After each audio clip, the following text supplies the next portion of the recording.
The Kashmir dispute is an old dispute which dates back to the partition of India and has been responsible for hampering ties between India and Pakistan since a very, very long time. While discussing the Kashmir dispute, what we often forget is that China too is involved in the Kashmir dispute in the sense that it is in possession of a significant chunk of the territory of the state of Kashmir. The popular sentiment in the valley is that of independence. Most of the Kashmiris I have come across, the ones who are living in the valley right now, they tell me that the people in Kashmir by and large want independence not only from the state of India but also from the state of Pakistan, and they want an independent state of Pakistan. Now, if an independent state of Kashmir was to be born, it has to be carved out of three states: India, Pakistan and China, because we have India occupied Kashmir, Pakistan occupied Kashmir and China occupied Kashmir. India occupied Kashmir includes places like Srinagar, Pakistan occupied Kashmir includes places like Azad Kashmir, and China occupied Kashmir includes places like Aksai Chin.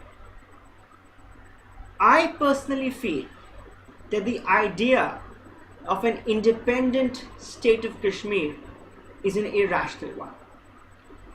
I don't want to go into whether the people of Kashmir have a right to self-determination or not. Should we have a plebiscite to determine the fate of Kashmir or not? I will not go into that. It's a different debate, a different discussion. I would like to list out a few points as to why is the idea of an independent Kashmir a very, very irrational idea. See, whenever an idea is mooted, we have to evaluate or scrutinize as to how feasible is the idea.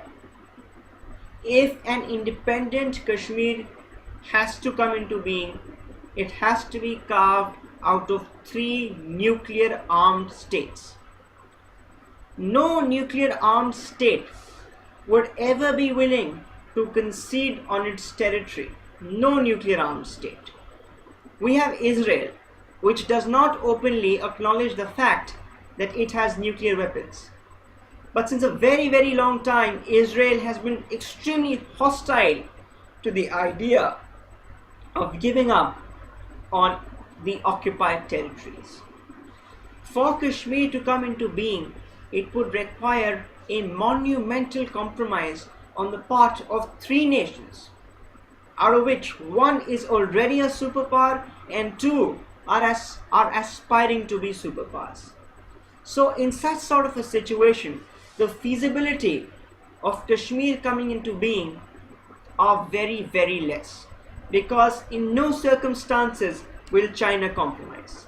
Yes, a compromise can be reached either on India's behalf or on Pakistan's behalf, but China will never concede. And so the idea of an independent Kashmir will not be executed to perfection. Secondly, if indeed there is a compromise, chances of which are very, very less, the compromise, as I mentioned, would be likely either on the part of Pakistan or on the part of India.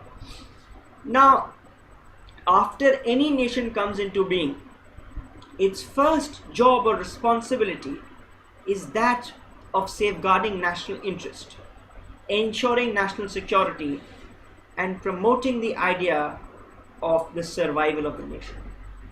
The Kashmir which will come into being will be such a small and powerless state that it will be totally insignificant to world affairs.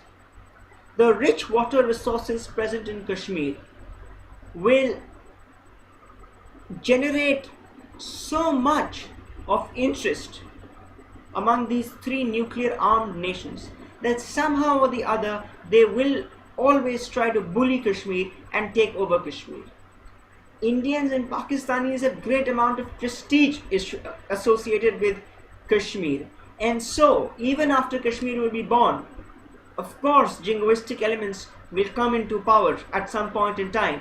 And what they will do is that they will build a plank on which they can recapture Kashmir and rebuild the lost pride of their nation. And hence, Kashmir as a state will continue to be terrorized by its surrounding nuclear powers. Thirdly, after any state comes into being, it has to guarantee socio-economic justice. Now, this state of Kashmir will be an extremely diverse state because it will be having Kashmiri Muslims, a huge amount of Kashmiri Pandits, and Kashmiri Buddhists who principally reside in the Ladakh region. Because of the turbulent relations, or because of the turbulent conditions in Kashmir since the past 3 decades, it has become a breeding ground for fanatic Islamism. And there are very high chances, irrespective of the fact that Sufi version of Islam is dominant in Kashmir, Kashmir will be run by fanatic Islamists who would leave no stone unturned to attack and subvert the rights of the minorities, principally the Kashmiri Pandits and the Kashmiri Buddhists. And the Kashmiri Pandits and the Kashmiri Buddhists will also retaliate. And hence, the relations between communities living in Kashmir would be turbulent, they would not be very peaceful. And hence, Kashmir's internal situation would be so very volatile that the state would fail not only in bringing together its own citizens, but it will also fail in determining a national policy to counter these 3 nuclear armed nations which will look to take over Kashmir as and when possible. And hence, the idea of an independent Kashmir is irrational, and it is best that this idea, it lies only in the books and is never ever brought into the real world by means of actions.